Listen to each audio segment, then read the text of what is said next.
Relationships and Natural Law, A New Understanding. When our ancestors said, "What goes around comes around," they were leaving us the key to open doors to find answers to any question. When we say, "What goes around comes around," and know the truth of those words, we're able to free ourselves from the illusions that keep us stuck in a matrix of pain and confusion. The matrix we've created is so diabolical, it makes the Matrix movie seem like a comedy. If you are taught to accept illusions, how can you know what truth is? In order to recognize truth, we must change the way we think about life. As men, we have lost our higher selves. When this happens, we lose women, children, and cannot find answers to the challenges we face. The best way out of this dilemma is to learn to think conceptually. We are all on a personal journey and tend to look at life from a personal point of view. The personal point of view will not provide answers. We must learn to think conceptual thoughts, to see things as they are and not as we like them to be. If the concept is negative, the results will produce pain. Everything is in a circle. Our planets, ourselves, our thoughts, everything. When you look into a mirror, you see yourself. When the mirror is removed, everything you see in front of you is still you. It's not possible to see anything else but yourself, including your perception of people, places, and things. We must begin with understanding the relationship between women and men. Life is in a circle. Women represent the circle. Men who pay attention to the challenges women face are standing in the center of the circle and will eventually see what is going on in order to find answers. When we understand that everything is in a circle, we will know that reincarnation is a part of life's cycle. We will also know that the sexes are interchangeable. Men come back as women, and women come back as men, depending on the lessons needed to evolve to become the greater you. I have listened to some of the great thinkers and healers and respect them all. I have paid special attention when they discussed how to raise our consciousness. We will never be able to raise our consciousness until men completely accept women. When men advocate equality with women, they're accepting the best within themselves. There is no separation. Everyone and everything is a part of the whole. When we understand this, we will know everyone is spiritual, everything is learning, and anything we pass judgment on sets us up to repeat the experience. There are no victims, and no one can do anything to anyone. If I shoot you, I did not shoot you, I shot myself. You got shot because you previously shot someone. If I give you a gift, I am gifting myself. You are receiving the gift because you gave to someone.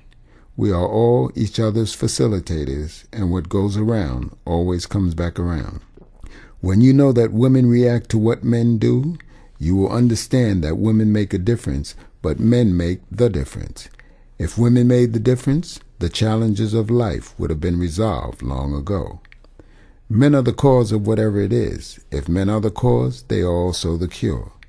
Men have the responsibility to address all issues in order to resolve them.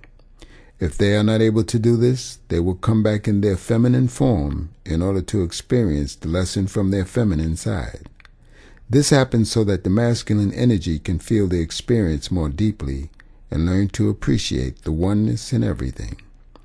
On this third-dimensional plane, we are all on a personal journey in these genetic suits we wear in order to learn what we need to know. The lessons will be repeated for as many lifetimes needed until one is tired of accepting pain. There are only two choices in life, learning from pleasure or learning from pain. Our ancestors told us to keep it simple. We added the word stupid to point out our inability to keep it simple.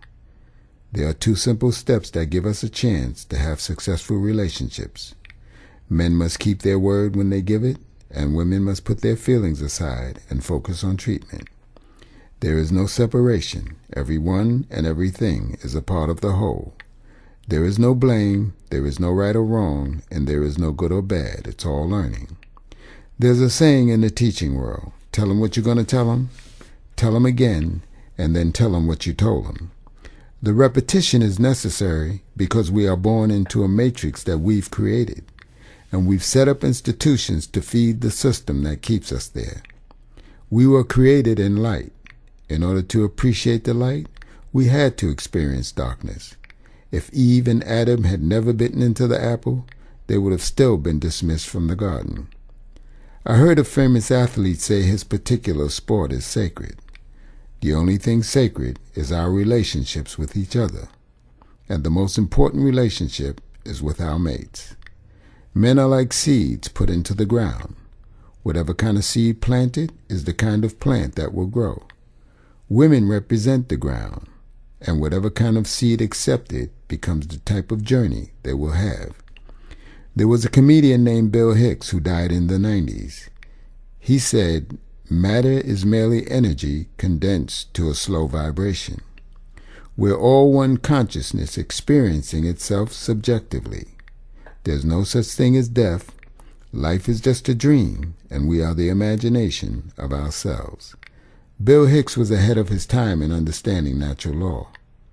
Our ancestors left us the natural laws so that we can find our way back to the light. The Kabbalion by 3 initiates contained the laws. The original, The Problem with Women is Men, by Ron Seaborn, will help us apply those laws. Love and Knowledge, Renyo Mindseed.